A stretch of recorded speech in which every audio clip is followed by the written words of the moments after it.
आइए ताजमहल के बारे में शुरू करते हैं। तो पहले इंट्रोडक्शन देखते हैं। ताजमहल एक खूबसूरत इमारत है जो आगरा शहर में है। यह विश्व के 7 अजूबों में से एक अजूबा है।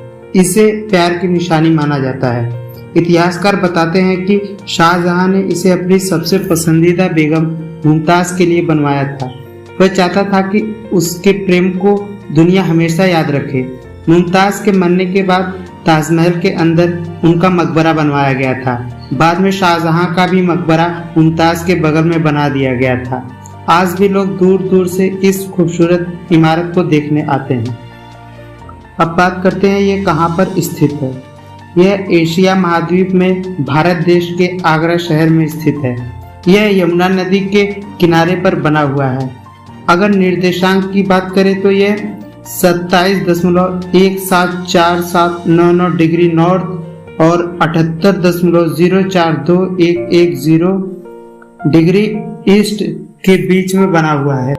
ताजमहल के निर्माण का श्रेय 5वें मुगल शासक शाहजहां को जाता है। शाहजहां ने भारत पर 1628 से 1658 तक शासन किया तथा शाहजहां ने अपनी सभी पत्नियों में प्रिय पत्नी मुमताज महल की याद में ताजमहल का निर्माण करवाया। ताजमहल को मुमताज का मकबरा भी कहते हैं। मुमताज महल की मृत्यु के बाद शाहजहां बहुत ही ज्यादा दुखी हो गए। तब उन्होंने अपने प्रेम को जिंदा रखने के लिए अपनी पत्नी की याद में ताजमहल बनवाने का निर्णय लिया। 1631 के बाद ही शाहजहां ने आधिकारिक रूप से ताजमहल का निर्माण कार्य की घोषणा की तथा 1632 में ताजमहल का निर्माण कार्य शुरू कर दिया गया।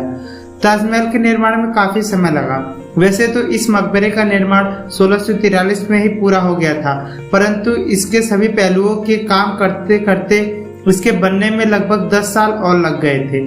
संपूर्ण ताजमहल का निर्माण 1653 में लगभग 320 लाख रुपए की लागत में हुआ, जिसकी आज की कीमत 52.8 अरब रुपया यानी कि 827 मिलियन डॉलर है। इसके निर्माण में 20,000 कारीगरों ने मुगल शिल्पकार उस्ताद अहमद लाहौरी के अधीन कार्य किया। इसके निर्माण के बाद शाहजहां ने अपनी सभी कारीगरों के हाथ कटवा दिए थे, ऐसा मिथ्य है। ताजमहल की संरचना तथा उसका आर्किटेक्चर। ताजमहल की आर्किटेक्चर तथा इसकी संरचना प्राचीन मुगल कला पर आधारित है। आर्किटेक्चर राजवंश की कला तथा कई मुगल भवन जैसे कि गुरु-ए-अमीर, हुमायूं का मकबरा, इत्मादुद्दौला का मकबरा और शाहजहां की दिल्ली की जामा मस्जिद जैसे भवन ताजमहल के निर्माण का आधार है।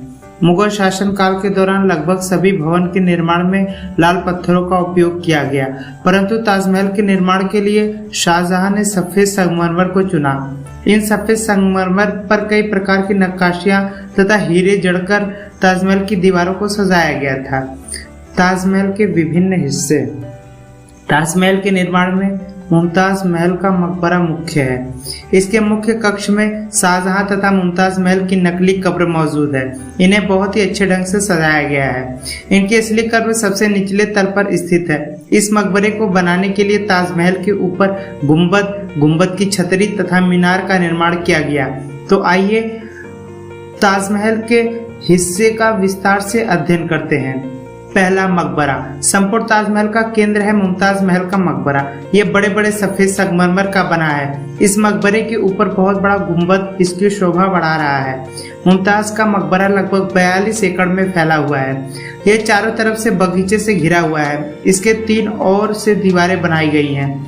इस मकबरे की नींव वर्गाकार है। वर्गाकार के प्रत्येक किनारे 55 मीटर के हैं। असल में इस इमारत का आकार 8 कोणों वाला है, परंतु इसके 8 कोणों की दीवारें बाकी के 4 कोणों से बहुत छोटी हैं, इसलिए इस इमारत की नींव का आकार वर्ग जैसा माना जाता है। मकबरे की 4 मीनार इमारत का चौखट बनती हुई दिखाई देती है।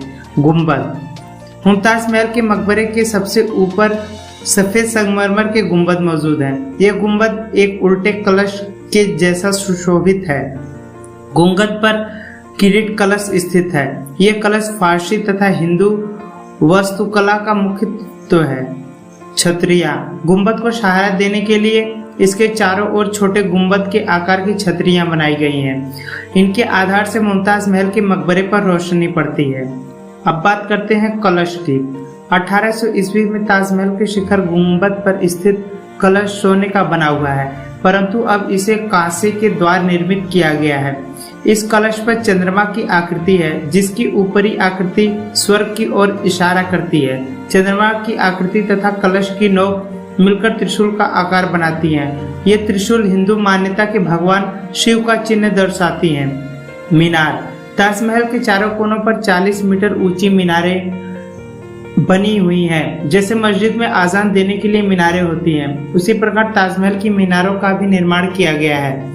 इन चारों मीनारों का निर्माण कुछ इस तरह किया गया है कि ये चारों मीनारें हल्की सी बाहर की तरफ झुकी हुई हैं।